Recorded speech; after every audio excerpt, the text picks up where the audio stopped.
राज ठाकरे खरे बोलले होते. त्यांचे हे वाक्य आज खरे ठरते. एकनाथ शिंदे लाचार माणूस आहे. भाजपचे प्रदेशाध्यक्ष म्हणतो की 2 डिसेंबरपर्यंत युती टिकवायची. याचा अर्थ भाजपला शिंद्यांची गरज नाहीये.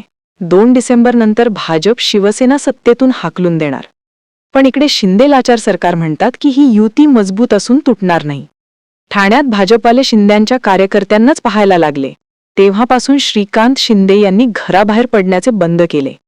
तरी पण एकनाथ शिंदे लाचार सरकार म्हणतात युती तुटणार नाही. गुलाबराव पाटलांची युतीची भीक मागण्याची पद्धत बघा. युती करा अन्यथा कार्यकर्ते मरून जातील. खरेच 2 डिसेंबरला भाजपाने या गद्दार जंगलात हाकलून दिले तरी हे कुठे जाणार नाही. हे गद्दार भाजपच्या दारात पडून राहतील. 4 दिन की चांदनी, कितने खुश होते हैं शिंदेजी. मतलब निकल गया जब कमल का पल विदाई बंदे की. मंडळी, एखादा निर्णय तुम्हाला 4 दिवस आनंद देऊ शकतो, नव्हे तर 4 वर्ष तुम्हाला हर्षित करू शकतो, खुश करू शकतो. परंतु तुम्हाला मिळालेल्या क्षणिक आनंदाने 12 करोड जनतेच्या 12 वेळा बर्बाद करणाऱ्या परंपरेचा पायंडा या महाराष्ट्रात तुम्ही जर पाडत असाल तर तुम्ही घेतलेला सुरत मार्गे गुवाहाटी याचा निर्णय हा चुकीचा की बरोबर हे तुम्हाला तुमचा काळ आणि तुमची नियती सांगत असते. लक्षात घ्या. त्याप्रमाणे काळाने तुम्हाला जे संकेत आता दिले आहेत ते अतिशय भयंकर आहे, अतिशय गंभीर आहे आणि त्याची चाहूल शिंदे शिवसेनेच्या सर्व नेत्यांना लागली आहे. मंडळी, अख्ख्या महाराष्ट्राला जे ठाऊक होतं तेच घडताना हल्ली महाराष्ट्रात दिसत आहे. हे काहीही नवीन नाही. हे भाकीत अनेकांनी केलं होतं. इतर जण तर वापरा आणि फेकून द्या, दिसतंय ते दिसू द्या आणि उरलेलं पाप झाकून घ्या. अशा प्रकारे भारतीय जनता पार्टीने महाराष्ट्रात एक नवीन, अतिशय नवीकोरी नवकोर कल्चर राजकीय बाजारपेठेत यांनी आणलं आहे. ज्यांना त्याला सोबत घेऊन याना त्या प्रकारे सत्ता मिळवावी, नंतर चाळणी लावावी, चाळणी लावून त्यांना गाळावे आणि उरलेला कचरा बिनधास्तपणे किनाऱ्यावर फेकून द्यावा. मंडळी, जे तुम्ही दररोज माध्यमांवर ऐकता, बघता आणि वाचता आहात ते खरंच आहे. तेव्हा महायुती सरकारमधील या तिघांचेही स्टेटमेंट्स अगदी नकली वाटतात. ती कोण आहे का? त्याचं एकमेव कारण म्हणजे खरं पाहिलं तर तिघांचीही विचार आणि राजकारण करण्याची नवी पद्धत अतिशय वेगळी आहे. या तिघांपैकी अजित पवारांचं काहीतरी वेगळंच सुरू असतं हे तुम्हाला ठाऊक असेल. जमीन घोटाळे, साखर कारखाने, बारामती, काटेवाडी आणि जास्तीत जास्त पुणे इथपर्यंत त्यांचा प्रवास होत असतो. दिल्ली, मुंबई आणि त्यांच्या मागे असलेले तुम्हाला माहिती आहे. अगदी बुवांचे जे जथ्थे असतात ते जथ्थे त्यांना सोडत नाहीत. उद्या त्याला फडणवीसांनी हाकलून त्यांना दिलं तर काटेवडिलांचे काका त्यांच्यासाठी जिंदाबाद आहे का? माय वापस आणि राहू आपके घर में त्यांची मजा.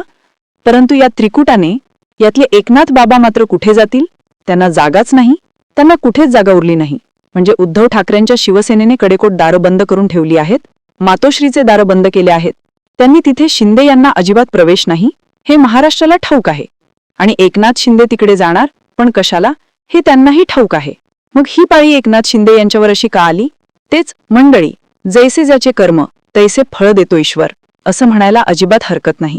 तिकडे मालवणमध्ये, सिंधुदुर्गामध्ये भाजपाचे प्रदेशाध्यक्ष, तुम्हाला ठाऊक असेल, रवींद्र चव्हाण पैसे वाटताना फिरतायत असा आरोप शिंदे सेनेचे आमदार निलेश राणे यांनी ते आरोप केले आहेत. आणि फक्त आरोपच नाही तर स्टिंग ऑपरेशन करून त्यांनी भाजपच्या कार्यकर्त्यांच्या घरी धाड टाकून 25 लाखांची पिशवी पकडली आणि लागलीच निवडणूक आयोगाकडे तक्रार दिली.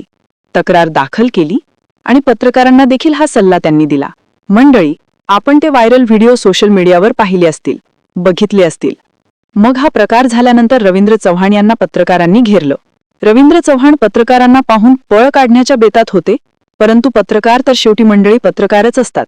त्यांनी त्यांच्या जवानांच्या धावत्या वाहनाचा पाठलाग केला आणि रवींद्र चव्हाण यांना शेवटी पकडलं आणि माईक पुढे केला. त्यांना प्रश्न विचारला, निलेश चव्हाण यांनी तुमच्यावर केलेल्या आरोपावर तुम्हाला काय म्हणायचे आहे? तेव्हा उत्तर देताना रवींद्र चव्हाण म्हणाले, मला फक्त 2 तारखेपर्यंत युती टिकवायची आहे. अर्थात 2 तारीख तुम्हाला ठाऊक असेल, 2 तारखेला निवडणुका आहेत, 3 रिझल्ट आहेत. त्यामुळे याचा अर्थ काय काढायचा? तर याचा सरळसोट अर्थ असा आहे, स्पष्टपणे सांगायचं झाल्यास शिंदे सेनेचा निरोप समारंभ त्यांना साजरा करायचा आहे आणि ती तारीख देखील त्यांनी ठरवलेली आहे. भारतीय जनता पार्टीची महाराष्ट्रात ताकद वाढली आहे. ही ताकद एकनाथ शिंदे यांच्या मदतीने आणि अजित पवारांच्या मैत्रीतून वाढली हे या दोघांनाही ठाऊक आहे. कुणाला? शिंदे यांना आणि पवारांना. परंतु भारतीय जनता पार्टी या सहकार्याला विसरली आहे. तशीही त्यांची गरज केव्हाच संपलेली होती. तुम्हाला ठाऊक होतं, कारण गेल्या विधानसभा निवडणुकीत एकट्या भाजपाला 132 हे काल आकडा मिळाला आहे. म्हणजे त्यामुळे त्यांना महाराष्ट्रात कोणाचीही गरज उरली नव्हती. त्यामुळे 2029 चे स्वप्न त्यांनी आताच रंगवणे सुरू केले आहे, हे लक्षात घ्या.